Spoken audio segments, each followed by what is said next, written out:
فأعوذ بالله من الشيطان الرجيم بسم الله الرحمن الرحيم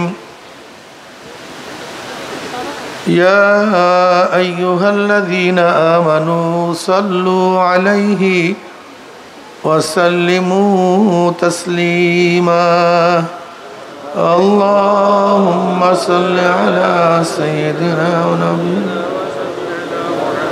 وحبيبنا مولانا محمد صلى الله عليه وعلى آله وأصحابه وبارك وسلم شوائد درود الشريف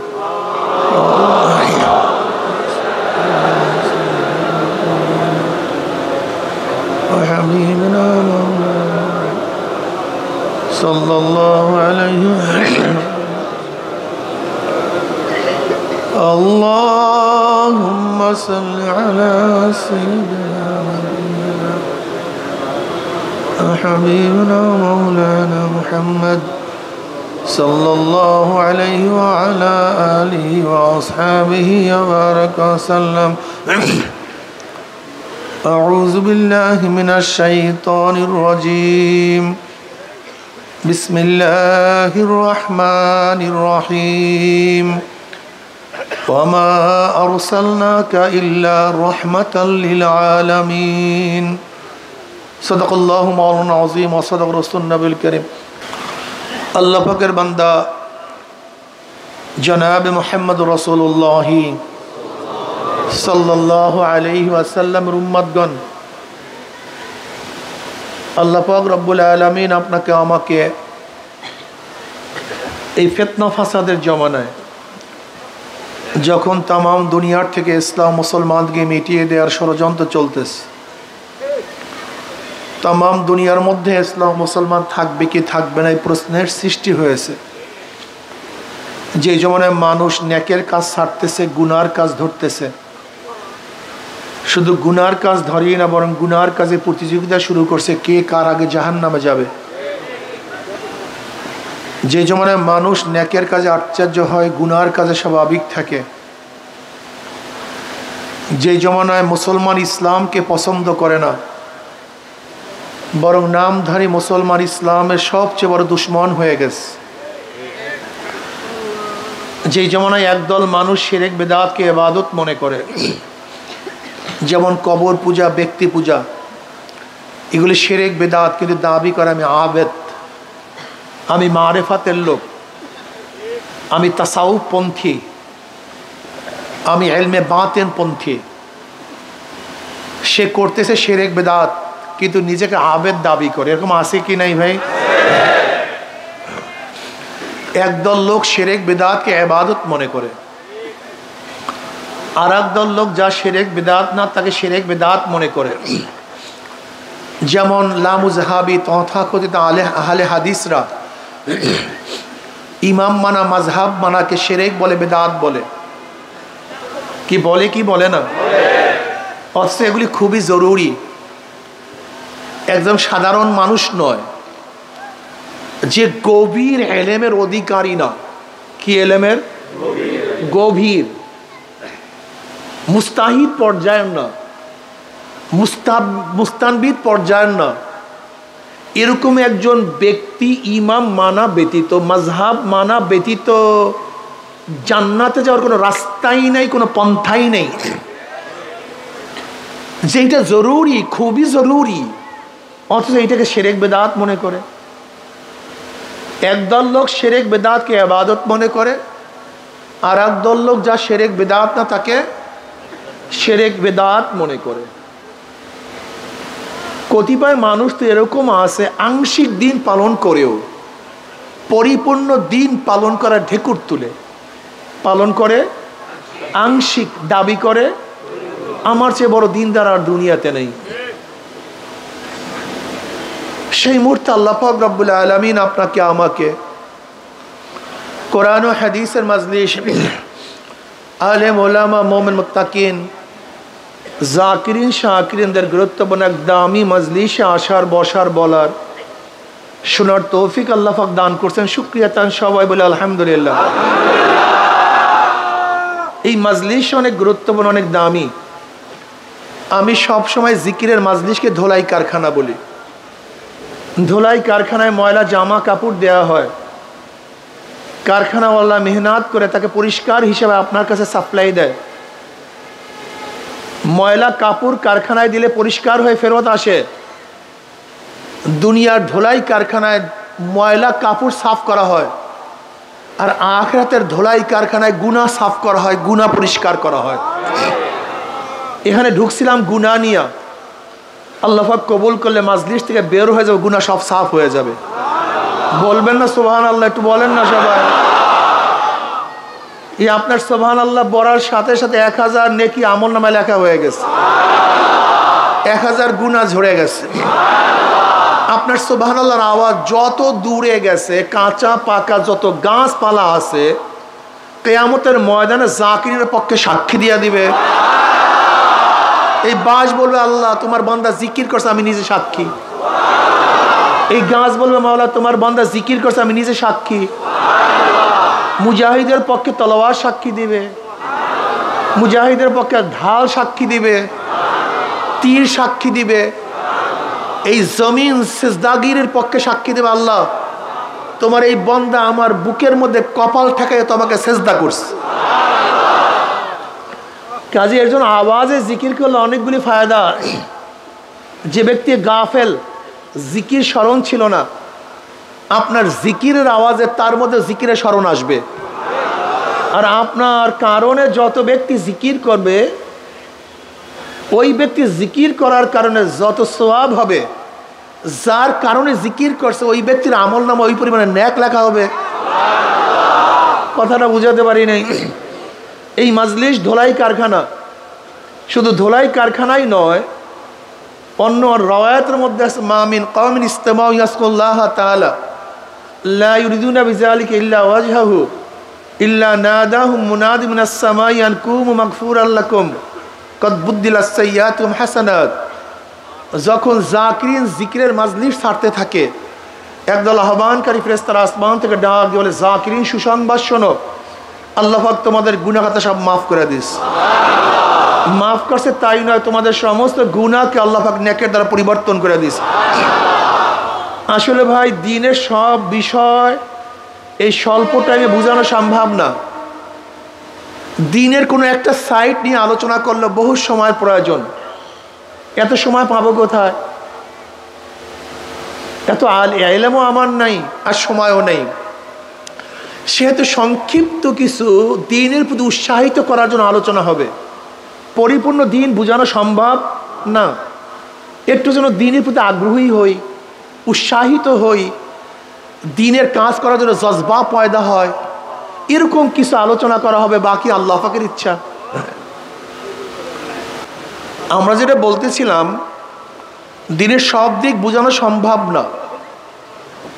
একটু দ্বীন সম্পর্কে আলোচনা করব। যাকে আল্লাহ পাক বুঝ দিবেন সে বুঝ পাবে, আর যাকে আল্লাহ পাক বুঝ দিবেন না, আমি কেন, গোটা নবীরা বুঝালো সে কিন্তু বুঝবে না। কি কথা ঠিক না? বুঝ সবচেয়ে দামি। বুঝ, কথা বলতে হবে কিন্তু। যারা আছেন আমার কথা শুনো, আমার সাথে সাথে জবাব দিবেন। সবচেয়ে দামি কি? এর চেয়ে দামি কোনো জিনিস নেই। এই বুঝের কারণেই মানুষ আস্তিক, এই বুঝের কারণেই মানুষ নাস্তিক, এই বুঝের কারণেই কেউ মুসলমান, এই বুঝের কারণেই কেউ হিন্দু, কেউ খ্রিস্টান, কেউ ইয়াহুদি। এই বুঝের কারণেই কেউ নামাজ পড়ে, কেউ নামাজ ছাড়ে। এই বুঝের কারণেই কেউ মদ বিক্রি করে দুধ পান করে, আর কেউ দুধ বিক্রি করে মদ পান করে। বুঝাতে পারিনি। এই বুঝের কারণেই কেউ দাড়ি রাখে, কেউ দাড়ি কাটে। এই বুঝের কারণে একদল আমার মা বোনেরা বোরখা পরে, হাজার চেষ্টা করলে বোরখার থেকে তাদেরকে গাফেল করা যায় না। আবার একদল মানুষ, একদল মা বোনেরা হাজার বুঝালেও তারা বোরখা পরে না। সব কিছুর পিছনে কি? এই বুঝের কারণেই কেউ আওয়ামী লীগ, এই বুঝের কারণেই কেউ বিএনপি, এই বুঝের কারণেই কেউ জাতীয় পার্টি, এই বুঝের কারণেই কেউ কমিউনিস্ট, এই বুঝের কারণেই কেউ চরমনাইকে মহাব্বত করে, কেউ চরমনাইকে ঘৃণা করে। সব কিছুর পিছনে কি ভাই? এটা সবচেয়ে দামি। ওয়ান মুআবিয়া রাদিয়াল্লাহু তাআলা قال قال رسول الله صلى الله عليه وسلم, পড়েন নাই সাল্লাল্লাহু আলাইহি ওয়াসাল্লাম, নবী আলাইহিস সালাতু ওয়াস সালামকে আল্লাহ পাক এত বেশি মহব্বত করেন, আপনি আল্লাহর হাবিবের উপরে দুরূদ পড়বেন একবার, আমার মাওলায় খুশি হয়ে আপনাকে রহমত নাযিল করবে 10 বার। قال قال رسول الله صلى الله, মাশাআল্লাহ, ভালো লাগতেছে না গন্ধা? আর আপনারা যদি না পড়েন ভালো লাগবে না। দেখেন মুহাদ্দিসিনে কেরাম সবচেয়ে দামি, এদের ফজিলত অনেক বেশি। ফজিলত বেশি হওয়ার পিছনে অনেকগুলি কারণ আছে। এর মধ্যে একটা কারণ হলো তারা দুরূদ বেশি পড়ে। কি বেশি পড়ে? পৃষ্ঠায় পৃষ্ঠায়, লাইনে লাইনে ক্বালা ক্বালা রাসূলুল্লাহি সাল্লাল্লাহু আলাইহি ওয়াসাল্লাম পড়েন না, ক্বালা ক্বালা রাসূলুল্লাহি সাল্লাল্লাহু আলাইহি ওয়াসাল্লাম, ক্বালা ক্বালা রাসূলুল্লাহি সাল্লাল্লাহু আলাইহি ওয়াসাল্লাম, অনেক বেশি দুরূদ পড়ে। এর জন্য তারা দামি হয়ে গেছে। আমরাও যদি বেশি বেশি দুরূদ পড়তে পারি আমরাও কি হয়ে যাব? আমাদের শায়খ মুর্শিদ নব্বুরাল্লাহু মারকাদাম বলতেন, বাবা, একজন ব্যক্তির কমপক্ষে 200 বার দুরূদ হওয়া চাই। কতবার? 200 বার। বলতে অনুযায়ী এত দুরূদ পড়বো কিভাবে? আসলে আমরা আশিকে নবী না, আমরা অনেকেই নবীকে মহাব্বত করি না, ফাজলামি করি। আমরা মনে করি আজান দেওয়ার আগে দুরূদ পড়লে, আজানের পরে দুরূদ পড়লে বাস আশিকে নবী হয়ে যায়। কেউ মনে করি দুরূদ দাঁড়ায়া পড়লে আশিকে নবী হয়ে যায়। অথচ যদি তাকে প্রশ্ন করেন, ভাই আজকে কতবার দুরূদ পড়ছো, কয়বার দুরূদ পড়ছো, 10 বারও হয়তো বা পড়ে নেই। কি কথা ঠিক না? রসম কি এশকে নবী মনে করি, নিজের মন গড়া কাজকে এশকে নবী মনে করি। নিজের মন গড়া কাজকে এশকে নবী বলা যায় না, বরং সরদার দো আলম আলাইহিস সালাতু ওয়াস সালাম যেইভাবে তাকে মহাব্বত করতে বলছেন সেইভাবে মহাব্বত করলেই আশিকে নবী হওয়া যায়। আমার শায়খ মুর্শিদ নব্বুরাল্লাহু মারকাদাম বলতেন, বাবা কমপক্ষে 200 বার দুরূদ হওয়া চাই। বলে হুজুর এত দুরূদ পড়বো কিভাবে? একেবারে সহজ। 5 ওয়াক্ত নামাজ আমরা মসজিদে যাই, যাওয়ার সময় 20 বার, মসজিদ থেকে বের হওয়ার পরে কতবার হলো? 45, 200, একেবারে সহজ। বলতে পারো হুজুর এত বড় দুরূদ পড়বো কিভাবে? ছোট দুরূদ পড়েন, সাল্লাল্লাহু আলাইহি ওয়াসাল্লাম বলেন না। দুরূদটা ছোট কিন্তু পূর্ণ, দুরূদটা কিন্তু নবী আলাইহিস সালাতু ওয়াস সালামের উপর আল্লাহ পাক কি বল? সাল্লু আলাইহি ওয়া সাল্লিমু তাসলিমা, সালাত এবং সালাম প্রেরণ করো। সাল্লাল্লাহু আলাইহি ওয়াসাল্লামের মধ্যে সালাতও আছে, সালামও আছে। কি কথা ঠিক না? ক্বালা ক্বালা রাসূলুল্লাহি সাল্লাল্লাহু আলাইহি ওয়াসাল্লাম, মান ইউরিদিল্লাহু বিখাইরিন ইউফাক্কিহু ফিদ্দীন ওয়া ইন্নামা আনা কাসিমুন আল্লাহু ইউতি। মুসলিমের মধ্যে রওয়ায়াত আসছে, নবী আলাইহিস সালাতু ওয়াস সালাম ফরমান, আল্লাহ পাক যাকে পছন্দ করেন, যার খায়রিয়াত কামনা করেন, আল্লাহ পাক রব্বুল আলামিন তাকে দ্বীনের বুঝ দান করেন। কিসের বুঝ দান করেন? ওয়া ইন্নামা আনা কাসিমুন, সরদার দো আলম আলাইহিস সালাতু ওয়াস সালাম ফরমান, আমি হলাম বন্টনকারী। আল্লাহ ইউতি, আল্লাহ আমাকে দেয় যে ইলম, যে মারিফত, যে প্রজ্ঞা আল্লাহ আমাকে দেয়, আমি শুধু বন্টন করি। কিন্তু কে হেদায়েত পাবে, কে বুঝবে, কে বুঝবে না, এ দায়িত্ব আমার না, এই দায়িত্ব কার? সবচেয়ে দামি বুঝ, যাদের বুঝে আসছে স্রষ্টা বলতে কেউ নেই, সব নাস্তিক হয়ে গেছে। এরকম একদল লোক আছে কি নেই? তারা বলে প্রাকৃতিক ভাবে সব কিছু সৃষ্টি, এর পিছনে স্রষ্টা বলতে কেউ নেই। এটা জাহেল। হযরত কবি ইকবাল সাহেব রহমতুল্লাহ আলাইহি, তিনি তো ডক্টর ছিলেন, অনেক বড় শিক্ষিত ছিলেন। তার কাছে এক আলেম অভিযোগ করছে যে হযরত স্রষ্টা আছে কি নাই। কনফিউশনের মধ্যে পড়ছে, স্রষ্টা আছে কি? তিনি তাকে পাল্টা প্রশ্ন করছে, তুমি স্রষ্টা না সৃষ্টি? তুমি স্রষ্টা না সৃষ্টি? এই প্রশ্ন করার সাথে সাথে সে বলছে আমি জবাব পেয়ে গেছি। আসলে আপনারা জবাব পান নাই, যে যেই মানের তার জবাবও সেই মানের হয়। আমরা যেই মানের আমাদের জবাবও সেই মানের।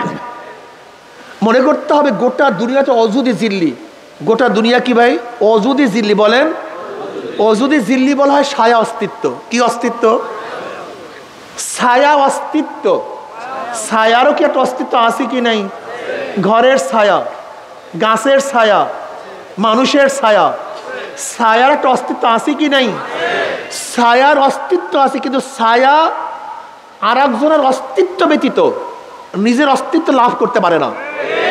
ছায়ার যদি অস্তিত্ব আছে, চেয়ারের ছায়া, এই বাঁশের ছায়া, অস্তিত্ব ঠিকই বাঁশের ছায়ার আছে, কিন্তু বাঁশ ব্যতীত বাঁশের ছায়া অস্তিত্ব লাভ করতে পারে না। চেয়ার ব্যতীত চেয়ারের অস্তিত্ব চেয়ার ব্যতীত চেয়ারের ছায়ার অস্তিত্ব লাভ করতে পারে না। গাছ ব্যতীত গাছের ছায়া অস্তিত্ব লাভ করতে পারে না। মানুষ ব্যতীত মানুষের ছায়া অস্তিত্ব লাভ করতে পারে না। যদিও ছায়ার অস্তিত্ব আছে, কিন্তু সে আর একটা অস্তিত্বের উপরে নির্ভরশীল। কি কথা ঠিক না? তাই গোটা দুনিয়াটা যদি ছায়া অস্তিত্ব হয়, আমরা কি জানলাম? ছায়ার একটা অস্তিত্ব আছে, কিন্তু আর এক অস্তিত্বের উপরে সে নির্ভরশীল। তাই গোটা দুনিয়াও যদি একটা অস্তিত্ব হয়, সেই ছায়া অস্তিত্ব, তাহলে নিশ্চয়ই তার পিছনে আর একটা অস্তিত্ব আছে নাকি ভাই? সে অস্তিত্বের নাম কি? জোরে বলেন। আমি আগে প্রশ্ন করছিলাম, সূর্য স্রষ্টা না সৃষ্টি? চন্দ্র স্রষ্টা না সৃষ্টি? বাতাস স্রষ্টা না সৃষ্টি? আমি স্রষ্টা না সৃষ্টি? তা যেখানে সৃষ্টি আছে তার পিছনে স্রষ্টা আছে। আপনাকে মনে রাখতে হবে, খুতবা খতিব ব্যতীত হয় না। খুতবা অর্থ কি? বক্তব্য। খুতবা অর্থ কি? বয়ান, বক্তব্য। একজন ব্যক্তি বক্তব্য দেওয়া ব্যতীত কোনোদিন খুতবার অস্তিত্ব হয় না। কিতাবাত, এটা লেখনী।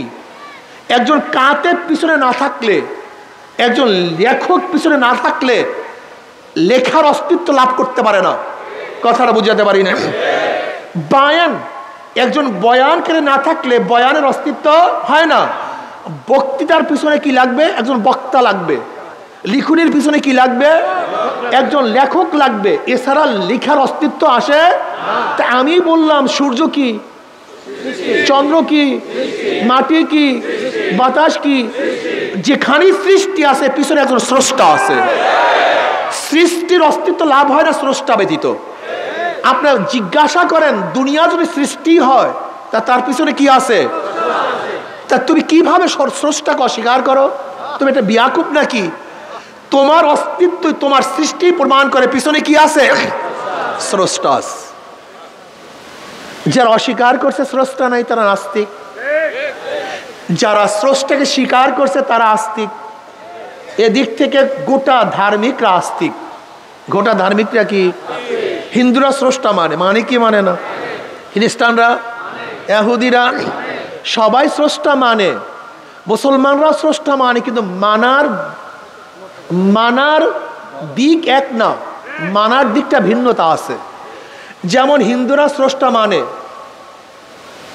খ্রিস্টানরাও স্রষ্টা মানে, ইহুদিরাও স্রষ্টা মানে। খ্রিস্টানরা কয়জন স্রষ্টা মানে?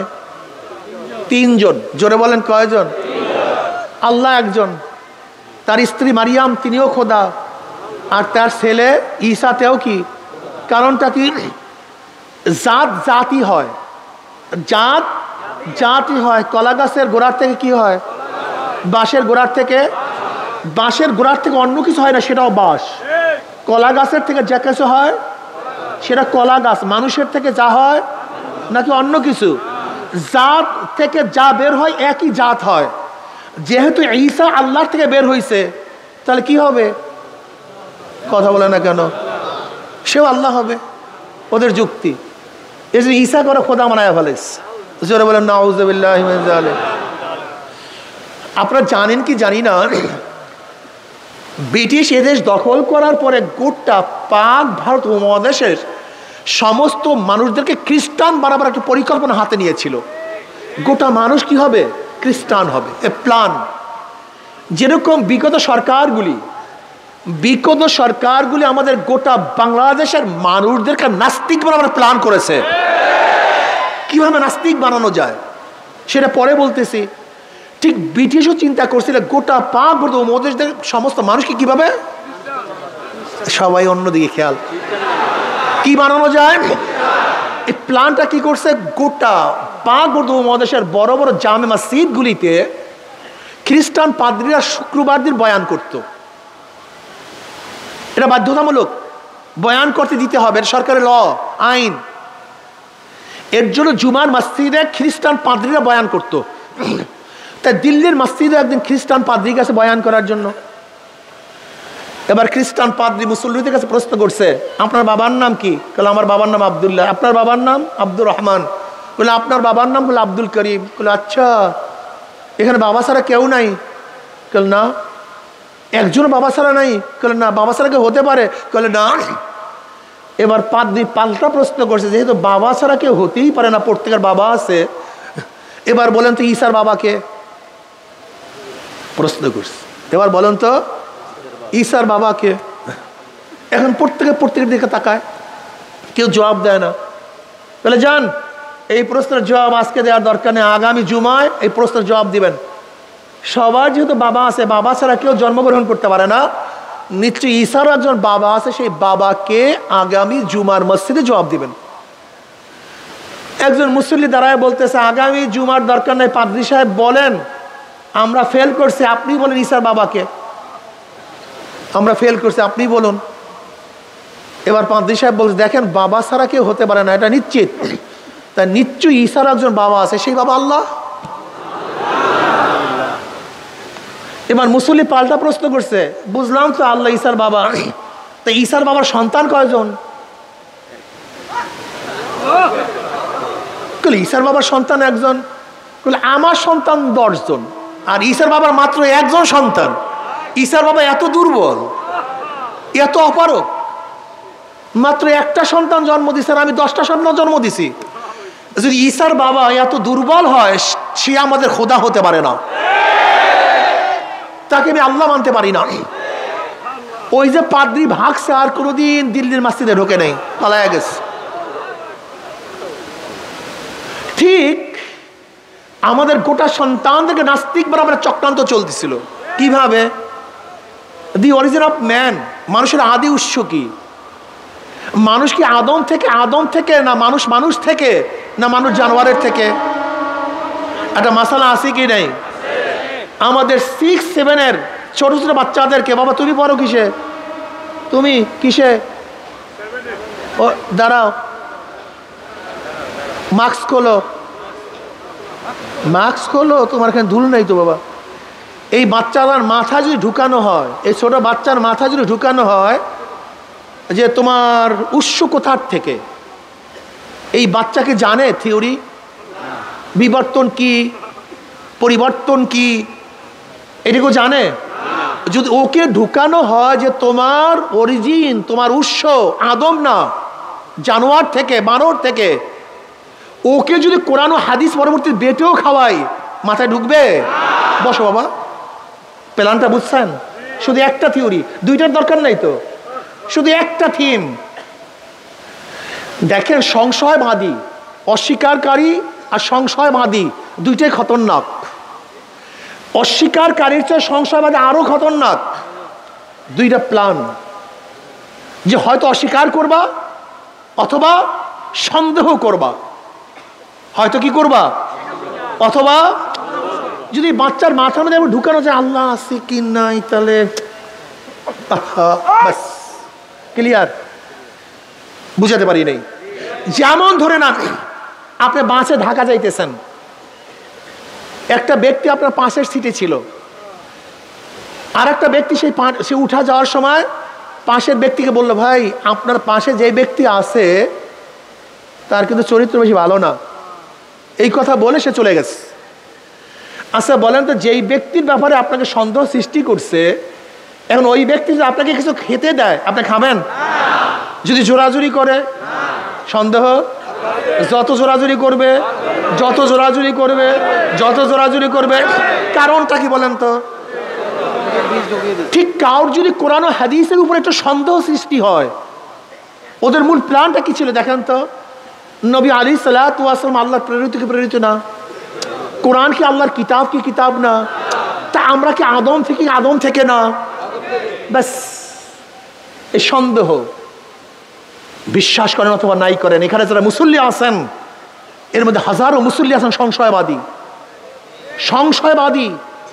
অনেক মুসল্লি সংশয়বাদী, আল্লাহকে সেজদা দেয় কিন্তু সন্দেহ, রোজা রাখে সন্দেহ, ইবাদত করে সন্দেহ, সংশয়বাদী। অনেক মানুষের মনের মধ্যে সংশয় ঢুকছে যে আসলেও কি না কি। মারাত্মক অবস্থা। ইমানের মধ্যে সন্দেহ সৃষ্টি করার চেষ্টা করছে।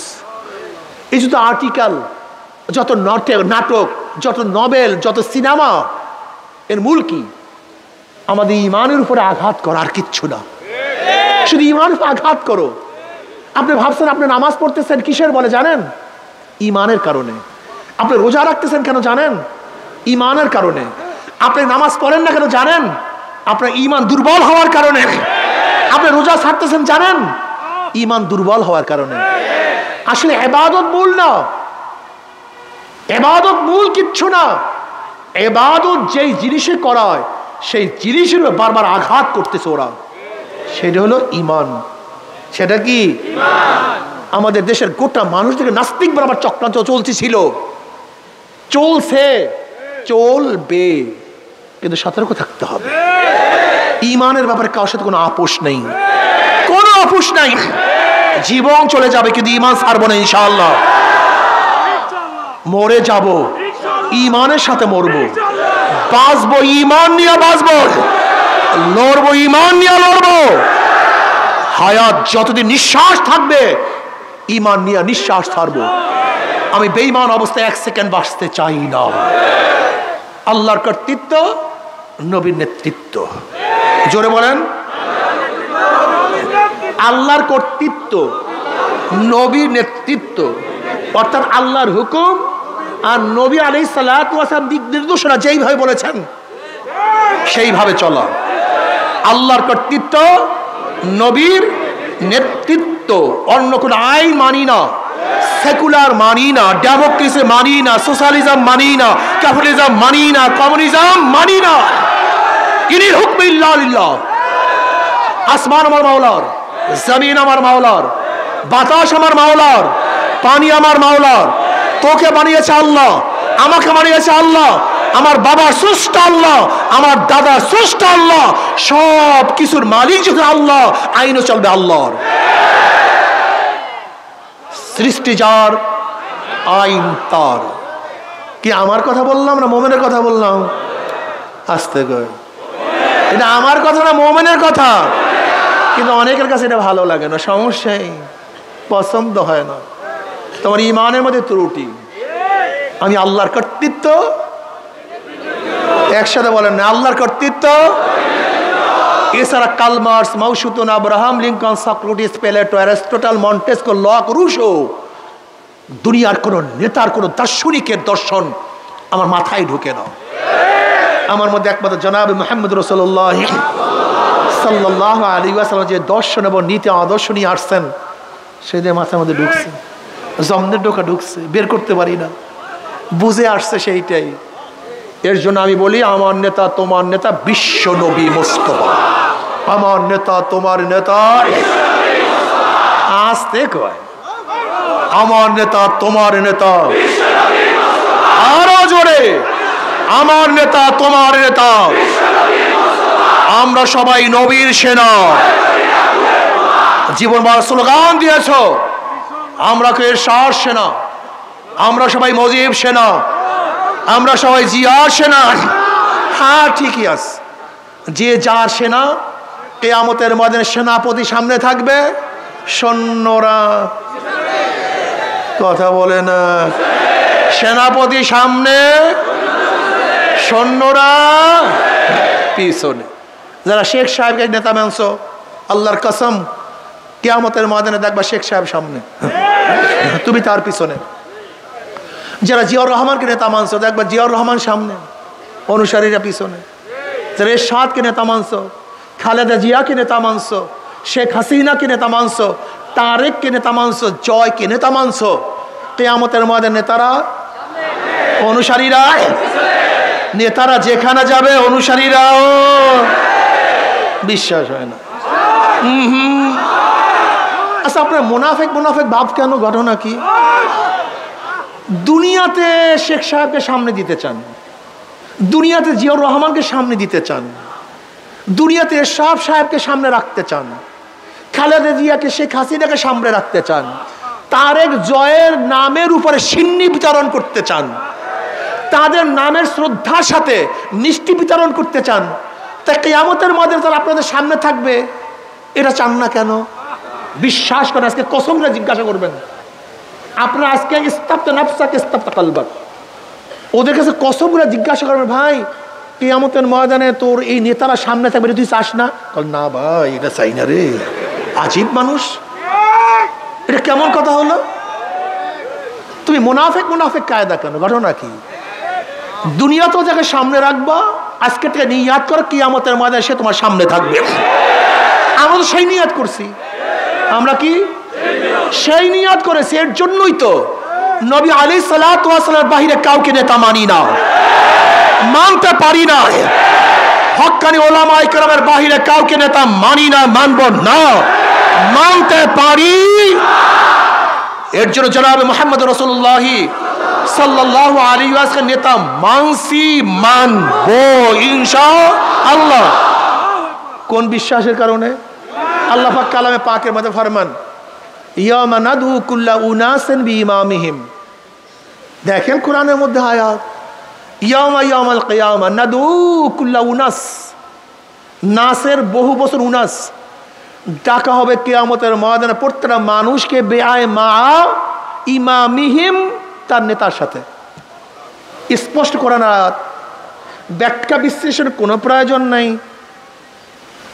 অন্য রওয়ায়াতের মধ্যে নবী আলাইহিস সালাতু ওয়াস সালাম ফরমান, আল মারউ মা মান আহাব্বা ওয়া লাহু মা কাতাসাবা। দুনিয়াতে যে যাকে নেতা মানবে কিয়ামতের ময়দানে সে তার সাথে থাকবে। সোজা হিসাব, মান তাশাব্বাহা বিকওমিন ফাহুয়া মিনহুম। যার সাথে যার মোহাব্বত তার সাথে তার কি। ভাই আশ্চর্য হয়ে গেছেন নাকি? সমস্যা কি? সমস্যা কি? শুধু কি তাই? আর সুন্দর মজার কথা আছে। দেখেন কিয়ামত পর্যন্ত যত অন্যায় হত্যা হবে, কি হবে? একটা ভাগ কাবিল পাবে। কাবিলকে আদম আলাইহিস সালাতু ওয়াস সালাম সন্তান নাকি ভাই? কিয়ামত পর্যন্ত ওই আদম আলাইহিস সালাতু ওয়াস সালাম জমানার থেকে কিয়ামত পর্যন্ত যত অন্যায় হত্যা হবে এর একটা ভাগ কি পাবে? কারণটা কি? এই প্রথম অন্যায় হত্যার সূচনা করছে কে? এই বুখারীর মধ্যে রওয়ায়াত আছে, যেমন তেমন কথা না। যেহেতু অন্যায় হত্যার সূচনা করছে কাবিল, এই জন্য কিয়ামত পর্যন্ত যত অন্যায় হত্যা হবে তার একটা ভাগ কাবিল পাবে। তার মানে এই হাদিস থেকে কি বুঝলাম? কিয়ামতের ময়দানে হাজারো মুসল্লি যাদের কপালের মধ্যে নামাজের দাগ, দেখবে লক্ষ লক্ষ ব্যারেল মদের গুনাহ, লক্ষ লক্ষ জিনার গুনাহ, লক্ষ লক্ষ সুদের গুনাহ, ঘুষের গুনাহ। আল্লাহ, আমি তো কোনোদিন মদ দেখি নাই, কোনো মেয়ের দিকে তাকাই নাই, এত মদের গুনাহ আসলো কোথার থেকে? আল্লাহ বলবেন, দেখ তুই তো মদ পান করস নাই, কিন্তু যাদেরকে ভোট দিয়ে সংসদে পাঠাইয়া মদের আইন পাশ করার ব্যবস্থা করছো, ওরে কপাল পোড়া, তোর ধাক্কা বেঁধে তো মদের আইন পাশ হইতো। এর জন্য আমি ফেরেশতাদের মাথায় দেবো, তুই তো ধাক্কা দিয়া পাঠাইয়া দিস, আর করবো কি? এসব গুনাহ তোর আমল নামায়। বুঝাতে পারি নেই। আপনাদের এই চিটাগাঙ্গের কিছু যুবকরা কর্ণফুলী নদীর কাছে বসবাস করে। এক খেয়ালাকে বলতেছে, ভাই আমি একটু ওপারে যাব চুরি করার জন্য, আমরা যুবক মানুষ একটু চুরি টুরি করবো। খেয়ালা বলছে, আমি চরমরায়ের মুরিদ মিয়া, তবলিগ করি, দেখুন আমি পাগড়ি পরি, মাথায় টুপি, আমি চুরির ভাগের মধ্যে নেই, কিন্তু তোমরা যেহেতু একটু চুরি করার জন্য নিয়াত করছো আর আমার খেয়া ব্যতীত পারবা না, আসো একটা ধাক্কা দিয়ে দেই। খেয়ালা ধাক্কা দিয়ে একটু পার করে দিছে। ওকে তো চুরির ভাগের মধ্যে নেই, কোনো গুণা টুনা আছে খেয়ালার? কেন ভাই সে চুরির ভাগের মধ্যে নেই? সমস্যাটা কি বলেন তো? কি করছে? ওই একটা ধাক্কা দিছে নাকি? ওই ধাক্কা দেওয়ার কারণে যত চুরি করছে ও সমপরিমাণ। তুই ধাক্কা দিলি কেন? আপনার ভোটের ধাক্কা যদি সংসদে পাঠাইতে না পারতেন, যখন স্পিকার সাহেব বিল উত্থাপন করছে, মদের পক্ষে কে, মদের পক্ষে কে, মদের পক্ষে কে হাত তুলছেন? হাজ ইচ্ছে, হাজ ইচ্ছে, হাজ ইচ্ছে। এই মদের পক্ষে আপনার ভোট ব্যতীত হাত তুলতে, এখন এই গুনাহটা কে নেবে একটু বলেন তো? হ্যাঁ, আপনার বাবাই নেবে, আর ফেরেশতারা নেবে, জিনেরা নেবে সব। বেয়াকুব বুঝেই না ইসলাম কি জিনিস, ইসলাম কি জিনিস বেয়াকুব বুঝেই না। সমস্যাই ধরে নেন, আজকে আমি বিল উত্থাপন করলাম যে আল্লাহ নাই, আল্লাহ নাই, আল্লাহ নাই, এর সাথে কে কে একমত আছেন? যদি হাত তোলেন অবস্থাটা কি? কথা বলে না, কোনো ঘটনা কি? আমি বিল উত্থাপন করলাম আল্লাহ নাই, আল্লাহ নাই, আল্লাহ নাই, এর উপরে কে কে একমত আছে? হাত তুলেন, অবস্থাটা কি? আমি হাত তোলাটা কি মনে করছেন? এটা কি আর কি মনে করছেন নাকি? হাত তোলাটাকে এটা ফাইজলামি মনে করছেন নাকি? হ্যাঁ,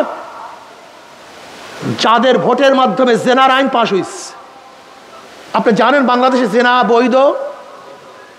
একটা যুবক যুবতী সম্মতি হয়ে যদি অপকর্মের মধ্যে লিপ্ত হয় আর হাইকোর্টে কেস দায়ের করেন, হাইকোর্ট সুপ্রিম কোর্টের চিফ জাস্টিসের পাওয়ার কোনো ক্ষমতা নাই তার বিচার করার। এই জেনার বিচার বাংলাদেশে হবে না, যেহেতু জায়েজ, বৈধ। আর এই বৈধ করছে কাদের ভোটে? আসতে ঘটে নাকি? কয় রাকাত নামাজ পড়বেন? কত সেজদা দেবেন আল্লাহকে? আরে কি আজীব! তুমি সমর্থন, আরে ভাই ভোট লাগে না, 100 বছর পর দেবেন সেটা ভিন্ন কথা। দেন নাই 91-তে, 96-তে দেন নাই, 81-তে দেন নাই, কাদেরকে দিছেন? আবারও তো দিবেন।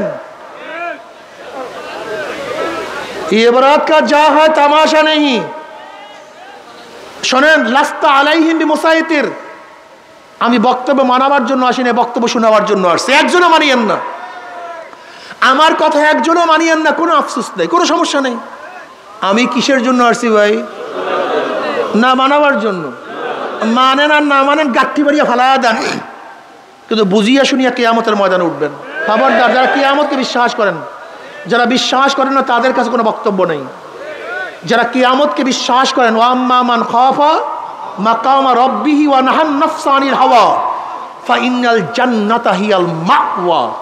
আপনার মন করা দিন পালন করে দিন হবে না, আপনার মন করে ইবাদত ইবাদত হবে না, আপনার মনে যা চাইবে তা করবেন আর ইসলামের দাবি করবেন, হবে না। আজকে হাজার ইসলামের দলের নামে সুন্নাতকে অবহেলা করে, আল্লাহর সুন্নাতকে অবহেলা করতেছে, রাসূলের সুন্নাতকে জলাঞ্জলি দিচ্ছে। মন করে ইসলাম হয় না, এত সহজ মনে করিয়েন না। আলাইকুম বিসুন্নতি ওয়া সুন্নাতিল খুলাফায়ে রাশিদিন আল মাহদিয়িন তামাসসাকু বিহা ওয়া আদ্দু আলাইহা বিন নওয়াজিস। তোমাদের উপরে আমার সুন্নাত, আমার খোলাফায়ে রাশিদিনের সুন্নাত, তামাসসাকু বিহা, চঙ্গল মারিয়া ধরো। চঙ্গল কাকে বলা হয়? যেরকম বাঁশ পাখি কোনো শিকারীকে যখন ধরে নখগুলি সোজা ঢুকিয়ে দেয় তার গোশের মধ্যে, এরপর বাঁকা করে। এখন অবস্থাটা কি? হাজার চেষ্টা করলে গোশত ছিঁড়িয়া যাবে কিন্তু শিকারী ছুটবে না। এইভাবে ধরো। ও আদ্দু আলাইহা বিন নওয়াজিস, মারির দাঁত দিয়ে। কোন দাঁত দিয়ে? সামনের দাঁত না, সামনের দাঁত দিয়ে ধরলে, টান দিলে ছুটে যাবে, ছিঁড়ে যাবে, ভেঙ্গে যাবে। মারির দাঁত। হাজারো ঝড় আসবে, হাজারো বিপদ আসবে, হাজারো দল মন্তব্য করবে, হাজারো দার্শনিক দর্শন দিবে, হাজারো ক্ষমতাওয়ালারা তোমাদেরকে টাকা দিবে, পয়সা দিবে, চাকরি দিবে। খবরদার সুন্নাত ছাড়বো না। সুন্নাতকে মারির দাঁত দিয়ে আঁকড়িয়ে ধরো। গোটা দুনিয়ায় কেউ সুন্নাত না মানলে আমি একা সুন্নাত মানবো। গোটা দুনিয়া আমার নবীর অনুসরণ কেউ না করলে আমি একা নবীর অনুসরণ করবো। কেউ আমার নবীর সুন্নাতকে অবহেলা করলে আমার জীবন দিয়ে আমি নবীর সুন্নাতকে আঁকড়িয়ে ধরবো। ये बारात का जा है तमाशा नहीं। খবরদার, মনে রাখবা ক্ষমতা আসল না, আসল হলো ইবাদত, আল্লাহর রেজামন্দি। যদি ক্ষমতায় মাকসাদ হয় তাই ফেরাউনও তো ক্ষমতায় ছিল, লাভটা কি হয়েছে? যদি ক্ষমতায় আসল হয়, নমরুদও ক্ষমতায় ছিল, ফায়দাটা কি হয়েছে? যদি ক্ষমতায় আসল হয় তা আবু জাহেলও তো ক্ষমতায় ছিল, লাভটা কি? একজন মুসলমানের মূল উদ্দেশ্য কিন্তু ক্ষমতা নয়, একজন মুসলমানের মূল উদ্দেশ্য ইবাদত। জোরে বলেন কি? আল্লাহর রেজা, আল্লাহর সন্তুষ্টি। মনে রাখতে হবে ইসলামী আন্দোলন চরমনের সাথে যারা সম্পৃক্ত, খবরদের ইমানকে মজবুত করেন। ক্ষমতা মূল না, মূল হলো আল্লাহ পাকের রজামন্দি, আল্লাহ পাকের সন্তুষ্টি। নবী নূহ আলাইহিস সালাতু ওয়াস সালাম 950 বছর পর্যন্ত দাওয়াত দিয়ে কোন রওয়ায়াতের মধ্যে আসছে মাত্র 40 জন, কোন রওয়ায়াতের মধ্যে আসছে মাত্র 70 জন, কোন রওয়ায়াতের মধ্যে আসছে মাত্র 80 জন লোক হেদায়েত করতে পারছে। মাত্র কত বছরে? নবুয়তের কোনো কমতি হয়েছে? নোকসান হয়েছে? ফজিলাত কমছে? না, ফজিলাত কমে নেই। কামিয়াবি আধিক্যের মধ্যে নয়, কামিয়াবি ক্ষমতার মধ্যে নয়, কামিয়াবি কার মধ্যে? আল্লাহর রেজার মধ্যে, আল্লাহ সন্তুষ্টির মধ্যে। মুমিনের হার বলতে কিচ্ছু নেই, মুমিনের হার বলতে কিচ্ছু নেই। আমরা মরলে শহীদ, বাঁচলে মরলে বাঁচলে আমাদের কোনো ঠগার কোনো সাবজেক্টই নেই, হারার কোনো সাবজেক্টই নেই। আমরা এখানে আসছি যতক্ষণ থাকবো সোয়াব আর সোয়াব, ন্যাক আর ন্যাক। কাজে আমাদের হারার সাবজেক্ট কোথায়? দুনিয়ার ক্ষমতা কি আমাদের মূল লক্ষ্য উদ্দেশ্য? আমাদের মূল লক্ষ্য উদ্দেশ্য কি? জোরে বলেন মাশাআল্লাহ। নবীকে নেতা মানো, নবীকে আমার নেতা তোমার নেতা।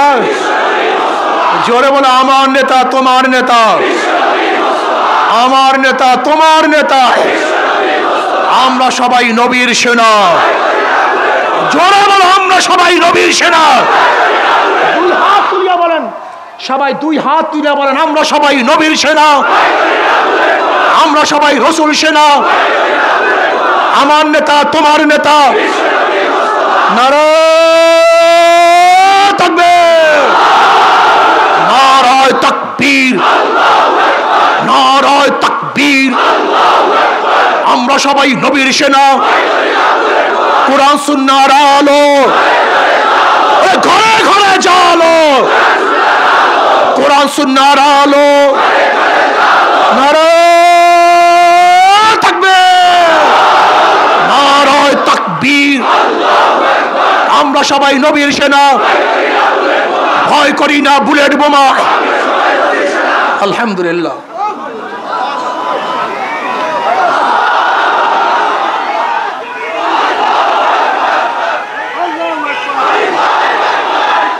বসেন সবাই। দেখেন, আমরা দুনিয়াতে কিছু না পাইলেও সবসময় আখিরাতের চিন্তা করি। ওমর রাদিয়াল্লাহু তাআলা আনহু, বুখারীর মধ্যে রওয়ায়াত আছে, বসে বসে খেজুর খায়। নবী আলাইহিস সালাতু মাসো ওই জান্নাতের দিকে যার প্রশস্ততা আসমান এবং জমিনের ফাঁকা পরিমাণ। ওমর রাদিয়াল্লাহু বললেন বাহ বাহ। নবী বলেন বাহ বাহ বললা কেন? কোন ওই জান্নাতের মালিক হতে চাই, ওই জান্নাতের মালিক হতে চাই। নবী আলাইহিস সালাতু ওয়াস সালাম বলেন হ্যাঁ। ওমর রাদিয়াল্লাহু খাজুরকে ফেলে দিলেন, বলে খাজুর খাওয়া পর্যন্ত সময় আমি দিতে পারবো না। ঝাঁপায়া পড়ছেন যুদ্ধের ময়দানে, শহীদ হয়ে গেছেন। দুনিয়াতে টাকা পাইছিলেন, পদ পাইছিলেন, তা ঝাঁপায়া পড়ছেন কিসের আশায়? কথা বলে না কেন? বাস আমরা চাই জান্নাত। এক সাহেব বলছে ইয়া নবী আল্লাহ, আমি ঈমান আনলে কি হবে? বলে জান্নাত পাবা। বলে আমাকে তওবা করেন, বয়াত করেন। মুসলমানের খেলা কি? জোরে বলেন জান্নাত। আমরা জান্নাত চাই, আল্লাহর রেজা চাই, আল্লাহ সন্তুষ্টি চাই, নবীর সাথে কিয়ামতের ময়দানে জান্নাতে যেতে চাই। রাজি আছো তো? আল্লাহ কবুল করিয়া নেও না সবাইকে। যদি জান্নাতে যেতেই চাও, নবীকে মোহাব্বত করতে হবে। মান আহাব্বা সুন্নতি ফাকাদ আহাব্বানি ওয়া মান আহাব্বানি কানা মাই ফিল জান্নাহ। নবীর মোহাব্বত সাহাবাদের মধ্যে কত সুন্দর ছিল, কত মারাত্মক তাদের মোহাব্বত ছিল নবীর। হযরত আফরার দুই সন্তান মুআজ রাদিয়াল্লাহু আনহুমাকে তার মা দুইজনকে নিয়ে আসছেন। বলছি ইয়া নবী আল্লাহ, ইয়া রাসূলুল্লাহ, মক্কার মধ্যে আবু জাহেল আপনাকে অনেক কষ্ট দিছে, আমার সন্তানদেরকে নিয়ে যান মক্কার মধ্যে, যারা কষ্ট দিচ্ছে তাদের বিরুদ্ধে যুদ্ধ করার জন্য। নবী আলাইহিস সালাতু ওয়াস সালাম বলে তো ছোট বাচ্চা, এরা তো যুদ্ধ করতে পারবে না। নবী আলাইহিস সালাতু ওয়াস সালাম প্রশ্নের জবাবে আফরা বলতেছে, ইয়া নবী আল্লাহ, ইয়া রাসূলুল্লাহ, আমি জানি আমার সন্তান যুদ্ধ করতে পারবে না, কিন্তু যখন আপনার উপর আঘাত আসবে আমার সন্তানকে ঢাল হিসেবে ব্যবহার করবেন। এ আমার মা বোনেরা, ও আমার মা ও বোনেরা, এই আফরা রাদিয়াল্লাহু আনহা কিয়ামতের ময়দানে উঠবে, তুমি আমিও কিয়ামতের ময়দানে উঠব।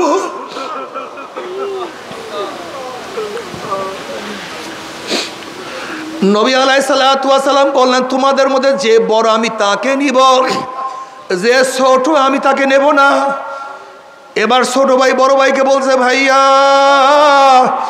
আমরা যখন পাশে দাঁড়াবো তুমি একটু নিচু হইয়া দাঁড়াবো, আমি একটু পায়ের উপরে ভর দিয়া দাঁড়াবো, যেন আমাদের দুজনকে সমান দেখা যায়। নবী আলাইহিস সালাতু ওয়াস তার অবস্থা দেখেন, মিঠুর মুঠে হাসতে আছেন।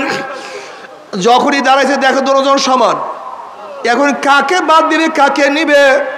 এবার নবী আলাইহিস সালাতু পরীক্ষা করে, তোমাদের মধ্যে যার শক্তি বেশি আমি তাকে নেব, যার শক্তি কম আমি তাকে নেব না। এবার ছোট ভাই বলছে, ভাইয়া যদি তুমি আমাকে হারাইয়া দাও আমি যুদ্ধের নেয়ামত থেকে মাহরুম হয়ে যাব, বরং একবার তুমি আমাকে হারাবা আর একবার আমি তোমাকে হারাবো। যখন সমান হয়ে যাব নবী আলাইহিস সালাতু ওয়াস সালাম আমাদের কাউকে রাখিয়া যাইতে পারবে না। এবার একবার ছোট ভাইকে হারাইছে, আর একবার ছোট বড় ভাই ছোট ভাই বড় ভাইকে হারাইয়া দিছে। এবার দুজন যুদ্ধের ময়দানে রওনা করছে। আব্দুর রহমান আউফ রাদিয়াল্লাহু ফরমান, আমি দেখি আমার দুই পাশে দুইটা ছোট বাচ্চা, আমি ভাবতেছিলাম দুইটা ছোট বাচ্চা না হইয়া যদি বড় যোদ্ধা হইতো আমার জন্য কতই উপকার হইতো, কতই না ফায়দা হইতো। আমি এই চিন্তা করতেছিলাম, হঠাৎ পাশের থেকে ওই ছোট দুইটা বাচ্চা আমাকে বলে, চাচা চাচা আবু জেহেল কোথায়? বলে, আবু জেহেল দিয়া তোমরা কি করবা?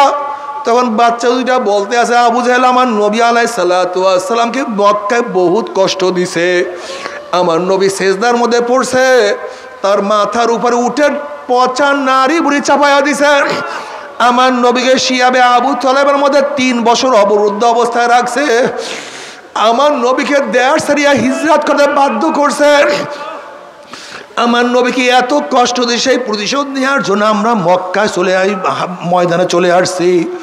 আব্দুর রহমান আউফ রাদিয়াল্লাহু ফরমান, এই কথাবার্তা বলতে আসি, এর মধ্যে দেখলাম আবু জেহেল নেতৃত্ব দিতে আছে।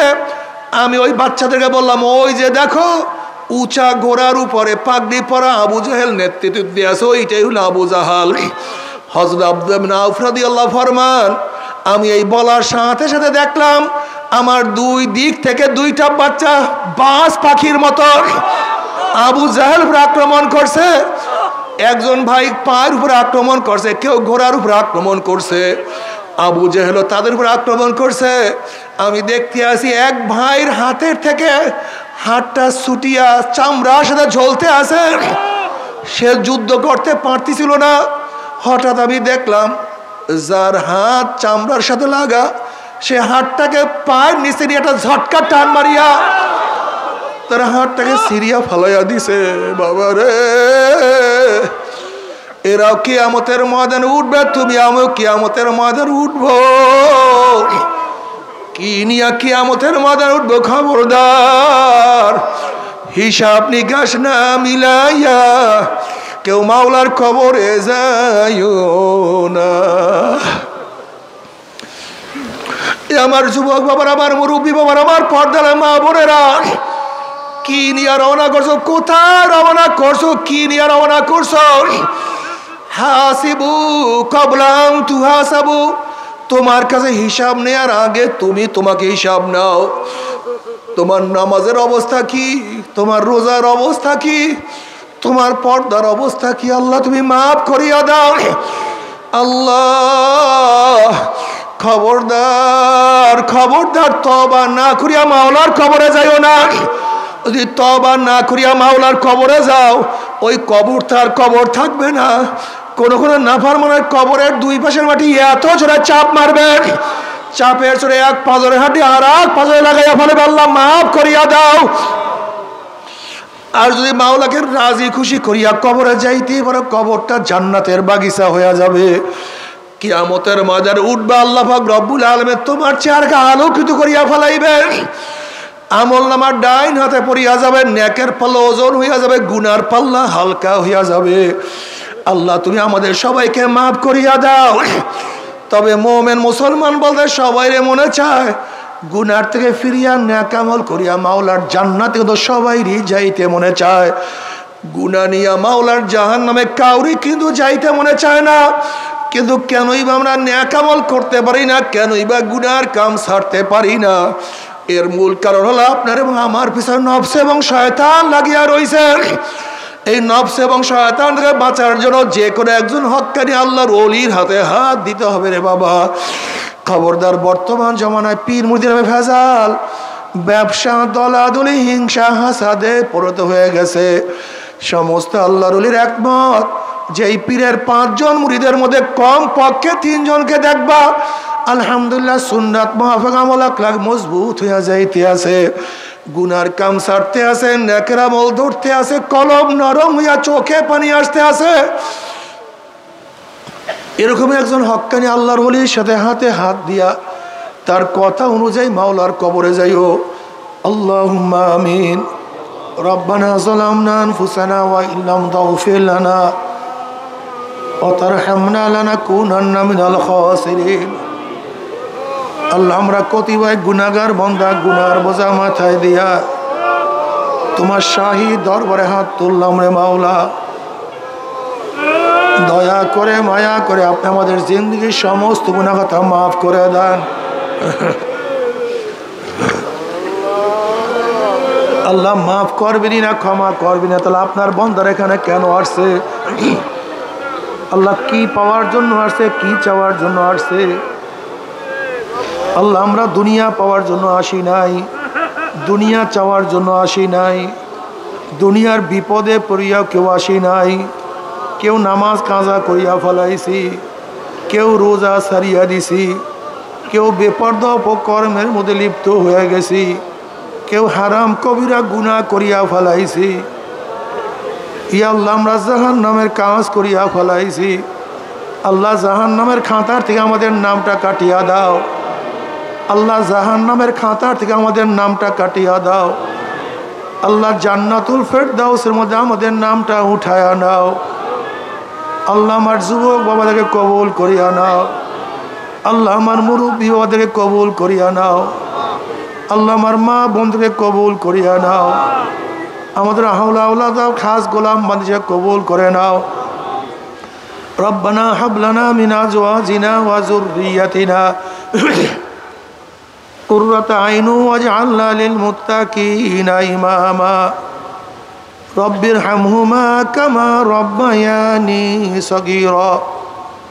ওয়া সাল্লাল্লাহু তাআলা আলা খায়রি খালকিহি মুহাম্মাদ ওয়া আলিহি ওয়া আসহাবিহি ওয়া আজওয়াজিহি ওয়া আতবাইহি আজমাইন। আরহামনা মাআহুম বিরহমাতিকা ইয়া আরহামার রাহিমিন। আলহামদুলিল্লাহ। আর একজন মহিলা আলহামদুলিল্লাহ ইসলাম ধর্ম গ্রহণ করতেছে, মহিলা প্যান্ডেলে আছে আলহামদুলিল্লাহ। ওনার নাম ছিল আমি বৃষ্টি শ্রীদাস, এখন বর্তমানে নাম হলো ফাতেমা বেগম। সবাই আলহামদুলিল্লাহ। আপনি মহিলা প্যান্ডেল থেকে আমার সাথে পড়েন, সবাই পড়েন কলেমা তাইয়্যিব লা ইলাহা ইল্লাল্লাহু মুহাম্মাদুর রাসূলুল্লাহ। কলেমা শাহাদাত আশহাদু আল্লা ইলাহা ইল্লাল্লাহু ওয়াহদাহু লা শারীকা লাহু ওয়া আশহাদু আন্না মুহাম্মাদান আবদুহু ওয়া রাসূলুহু। আর শোনেন, এই তরিকার যারা